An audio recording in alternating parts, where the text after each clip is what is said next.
sobre os documentos que são necessários para a entrevista para o visto CR1, que é o visto que eu estou passando pelo processo. Inclusive, a minha entrevista é amanhã, então eu tô super ansiosa. E aí eu vou mostrar pra vocês alguns dos documentos que eu vou levar pra minha entrevista amanhã. Mas antes disso, pra quem ainda não me conhece, eu me chamo Andreia e eu tô passando por um processo chamado CR1. Tem alguns outros vídeos aqui no canal explicando um pouco do que é esse visto, do que ele se trata e quem pode aplicar pra esse visto. Então, se você tá perdido aqui, volta lá e procura o vídeo que fala sobre o CR1 e o que é, ok? Então, eu tô levando mais documentações do que o site pede. Tô fazendo isso mais por segurança, pra que não tenha nada faltando lá na hora, né? Porque já é algo que deixa a gente bem nervoso.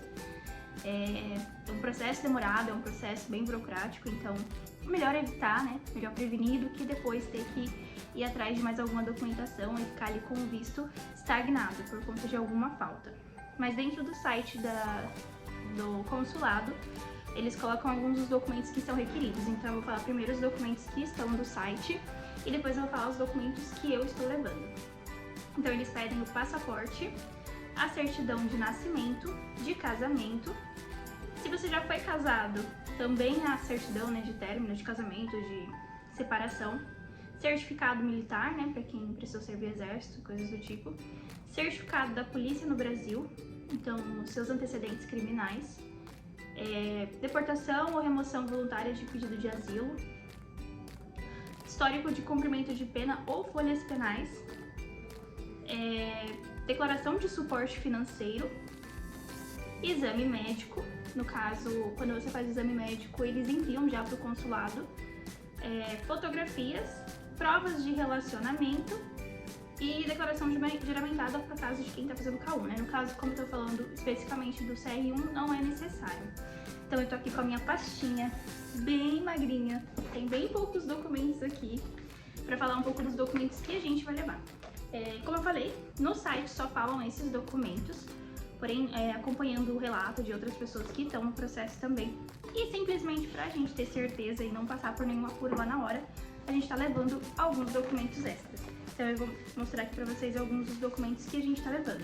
Tô levando provas de relacionamento, então eu separei não muita coisa, né?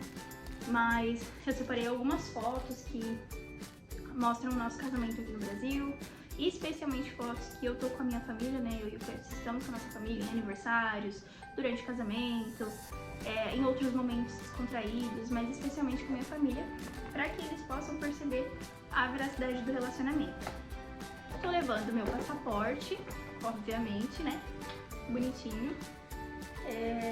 Do meu marido também, tô levando o passaporte dele. No caso, como ele mora aqui no Brasil comigo, então o passaporte do meu marido, como eu tava falando, eu vou levar o original, porque ele tá aqui no Brasil comigo, mas também vou levar a cópia por via das dúvidas, né?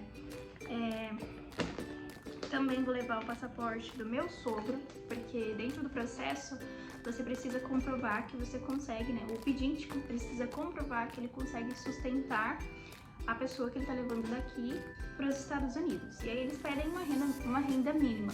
Como meu marido ele tá morando comigo no Brasil desde que a gente se casou, foi difícil comprovar a renda por conta de que ele não estava mais ganhando ali por um bom tempo em dólar, nem o valor que ele costumava receber, então ele não conseguiu comprovar essa renda. Quando o pedinte ele não consegue comprovar essa renda sozinha, ele pode colocar um outro responsável financeiro. E no caso, o segundo responsável financeiro é o meu sogro, então eu também tenho aqui a cópia do passaporte dele.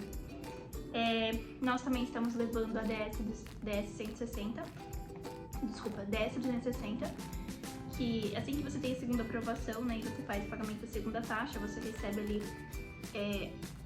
a possibilidade de começar a preencher uma segunda documentação, um segundo formulário, que é esse DS-260, e você vai enviar mais documentos. Então ele tem uma comprovação ali de que você fez esse processo. Aí eu imprimi essa parte, também imprimi os e-mails que falam sobre eu ter sido qualificada, né, que tem o número do VRDJ, que no meu caso está pronto para vir aqui pro Rio, para fazer entrevista e todos os processos finais. Então eu imprimi isso também, não pede, mas não custa levar.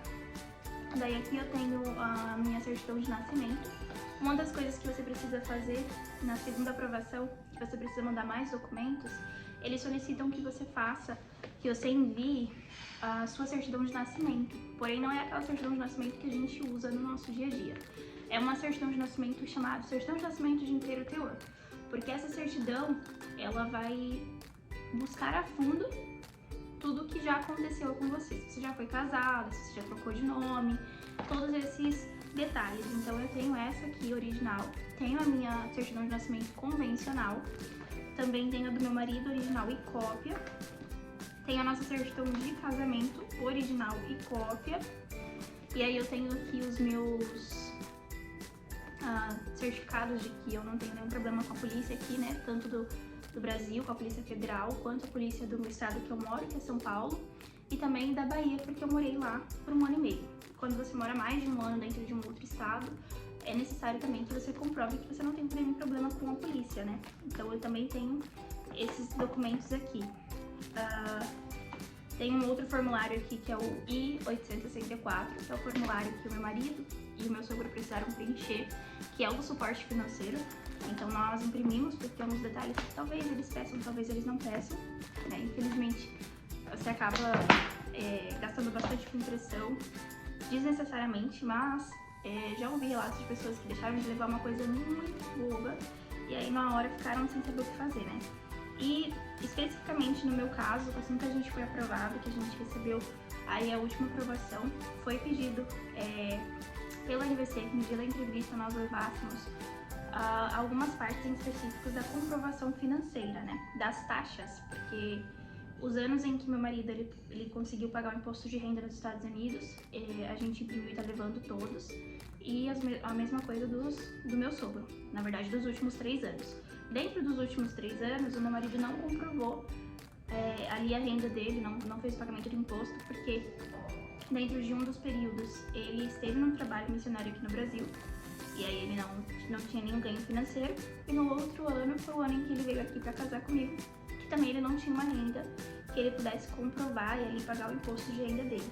E aí uma outra coisa que a gente fez, que nesse caso em específico eles solicitaram pra gente por não ter tido ali a comprovação financeira naqueles anos, meu marido fez uma carta explicando o motivo, né, pelo qual ele não fez essa comprovação financeira para cada um desses anos que ele deixou de fazer. Então eu tenho elas aqui impressa. Também tenho os documentos, os exames médicos que eu recebi lá de Minas. Não é necessário porque eles enviam online, né, como eu falei no outro vídeo, porém eu prefiro estar com ele aqui e levar eles amanhã. Então basicamente são esses os documentos. E aí, como dentro do consulado você não pode levar celular, nenhum eletrônico, eu fiz uma colinha aqui, né, com os endereços, porque eles vão perguntar sobre o endereço de onde eu vou morar, que não é uma coisa que eu sei de cabeça. Eles vão perguntar do endereço que eu moro atualmente, que eu sei, o endereço em que eu estou hospedada aqui no Rio de Janeiro, e também, no meu caso, né, quando você está ali preparando toda a documentação, você pode solicitar que eles enviem serviço dentro na sua casa, no seu endereço, ou você pode buscar em um dos centros que eles têm, né? E aí, no meu caso, eu optei por eles entregarem na minha casa. O endereço que eu pedi para fazer a entrega não vai ser um endereço possível mais para eles entregarem, então amanhã, durante a entrevista, eu vou solicitar a troca desse endereço. Então, é o endereço de uma amiga minha que tá sempre em casa, é mais fácil para ela receber, e aí a gente não ficar aí perdido com o documento extraviado. Então eu também levei essa colinha porque eu não sei de cabeça. Então basicamente são essas coisas. Depois eu volto com um vídeo falando sobre como foi a entrevista, meu relato. E isso, espero que dê tudo certo. Tchau!